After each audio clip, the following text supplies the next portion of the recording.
Justice Sudarshan Reddy ఉపరాష్ట్రపతి అభ్యర్థిగా ప్రకటించడం.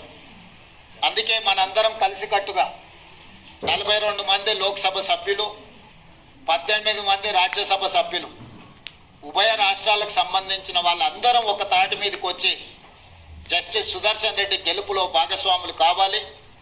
జస్టిస్ సుదర్శన్ రెడ్డిని గెలిపించవలసిన బాధ్యత మన అందరి మీద ఉన్నది. కాబట్టి చంద్రబాబు నాయుడు గారిని, చంద్రశేఖరరావు గారిని, వైఎస్ జగన్మోహన్ రెడ్డి గారిని, జనసేన అధ్యక్షుడు పవన్ కళ్యాణ్ గారిని, ఎంఐఎం పార్టీ అధ్యక్షుడు అసదుద్దీన్ ఓవైసీ గారిని, అదేవిధంగా ఉభయ కమ్యూనిస్టు పార్టీలు ఈ రాష్ట్రాల నుంచి ప్రాతినిధ్యం లేకపోయినా ఇతర రాష్ట్రాలలో కమ్యూనిస్టు ప్రాతినిధ్యం ఉన్నది కాబట్టి ఆయా పార్టీలను కూడా తెలుగు వాళ్ళుగా మన వాళ్ళు సంప్రదించి మద్దతు కూడగట్టి జస్టిస్ సుదర్శన్ రెడ్డి గారి గెలుపు కోసం పని చేయాలి.